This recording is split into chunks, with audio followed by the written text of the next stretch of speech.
To the study of culture? Well, it is anthropology. Anthropology is the science devoted to the study of culture. And you may ask yourselves, why are we going to study anthropology if this is a geography class? Well, if you have that question in mind, I would ask you to remember the first trimester and actually one of the first classes that we have. It may very well have been the third or fourth class that we have, in which I was talking to you about an anthropologist that before becoming an anthropologist, he was actually a geographer, and his name was Franz Boas.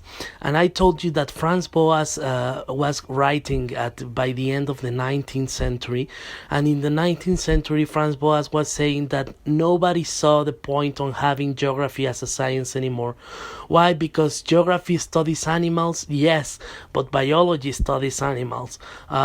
Geography studies the environment, yes, but ecology studies the environment. Geography studies culture, yes, but anthropology studies culture. Geography studies economy, yes, but economics study economy, right? So Franz Boas is describing this situation by the end of the 19th century, in which he's telling us that nobody thinks that geography should exist anymore, because we have particular sciences that are going to be studying all the objects of study that geography has. And his answer is very simple. If you remember, I told you that Franz Boas didn't believe that geography should disappear as a science, but he said that the important thing about geography is precisely that geography is not only studying culture, is not only studying ecology, is not only studying economy, is not only studying the environment. Geography, as Franz Boas says, should remain as one whole science, a science with a very complex object of study that is going to be compound of all these things. And as Franz Boas was saying, geography should continue, but should continue as this integrated field with several objects of study. So one of those objects of study is culture, and culture is the particular object of study of anthropology. So we may think that geography takes or borrows or helps itself with anthropology to be able to study its complex object of study. That, remember, if you don't remember, we have 5 main topics. So geography has these 5 topics that it is going to study, but the 5 themes that geography studies, that are location, place, human environment interaction, movement, and region, right? So in order to be able to study all these 5 themes, geography needs the help of several other sciences, of several other disciplines. One of them, of course, is going to be ecology, biology, and of course anthropology, in order to study all this part about humans and their culture. So we're going to be seeing here some of the definitions that anthropology has developed throughout time about what is culture, because trust me, it is not a simple question. Really, it isn't. And up to this day, we do not have an agreement on what is culture. So this is the first guy that we're going to be studying, the first anthropologist that we're going to be studying. He's a 19th century anthropologist, but trust me, he's a great anthropologist.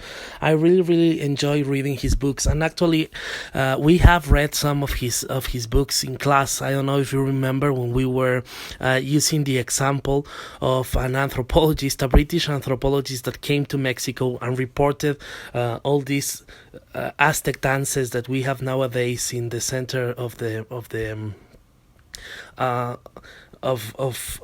Mexico City. All these guys that go and dance like if they were Aztecs. Remember that he reported some of those dances in the 19th century, and remember that they sounded with violins, and it was really nothing. It had nothing to do with what we see today. So it is this same guy, the guy that we read that was talking about the Aztec dances. It is this same anthropologist that you're seeing now in the screen. So his name was Edward Burnett Taylor, and he wrote several great books. The book that I read to you in that time that talked about the dances is called Anahuac, or Mexico and the Mexicans, Ancient and Modern. But some of his most theoretical work was developed in a really great book that is called Primitive Culture. Really, I really love that book. It has two parts, but it is really really great, and it is really beyond its time. Even if he's a 19th century guy, he already thinks like a 20th century guy. So what does he say about culture? Actually, this is the first formal definition that we have about culture that is coming from anthropology, and usually most of the people that do not that are not anthropologists, that did not study anthropology, and they want to talk about culture, they are always going to give you this definition. And that is funny because of two things. Well, first of all, because you really can tell that someone knows nothing about culture when they give you this definition. And seen from other side, well, we anthropologists, however, consider this definition to be really important. So let's read it. It says, culture is that complex whole which includes knowledge, beliefs, arts, morals, law, customs, and any other capabilities and habits acquired by men as a member of society. So let's analyze a bit this definition, and let's find out why I was telling you that really using this definition is something that can let you know that person doesn't know much about culture. Because think about it, if culture is knowledge, beliefs, arts, morals, laws, customs, any other capabilities, any other abilities, everything you acquire as a member of society, well, everything that you have, everything at all, you have acquired it as a member of society. And I cannot think about a lot of things that are not a part of knowledge, beliefs, art, morals, law, customs, capabilities, and habits. I mean, this definition is too wide that it really does not clarify anything about culture. So that is why, for example, it is really common for doctors to go and trying to talk about culture and trying to talk about how some diseases are going to be spread because of culture. And the first thing that they read is this definition, and then you can know that you rather stop listening, because that is not the definition. That is a definition that is not clarifying about anything, because this definition talks basically about everything. According to this definition, everything is culture, everything. The only thing that is really, really good about this definition is that this last part in yellow that says that culture is something acquired by men as a member of society. So this is important. This is actually really true. And of course, all these examples that he's giving are part of culture, but we require something a bit more narrow to really be able to narrow the amount of things that may be considered as culture, because if we use this definition, then everything is culture. And we're about to read another anthropologist that actually points out that fact, that anthropologists use the word culture, the word culture, to talk about everything at all. So as I was telling you, the important thing about this definition, first of all, that it is the first definition of culture, and secondly, that this part about culture being something acquired by men as a member of society is actually truth. Culture is not something that you are born with. Culture is something that you learn as your life goes by and as you adapt to your own society. So that is still truth. What is it? Who knows? But we at least know that it is acquired, and that you will be soaking it up the rest of your life as you live in your own society. Okay, so another definition here. If you remember this guy Malinowski, we also have studied him when we were studying traditional economies. You remember that he was the one that studied the Trobriand people from Papua New Guinea. Remember that those were the tribes that exchanged these necklaces called sulava and these bracelets called muali. So we have studied this guy, but he also has a text called A Scientific Proposal for Anthropology, if I am not wrong. A Scientific Theory of Culture. Yes, that's the name of the book, A Scientific Theory of Culture. And this guy Malinowski gives this definition of culture. Culture is essentially an instrumental heritage by which man is placed in the best position to solve his concrete and specific problems that fit within his environment in the course of satisfying his needs. It is a set of objects, activities, and attitudes in which each part exists as a means to an end. So this definition about Malinowski has two very important things. First of all, this thing about culture being an instrumental heritage, because that word heritage is also talking about culture being something acquired from your parents, perhaps because it is being inherited. But in here it is very particular, his idea of being instrumental.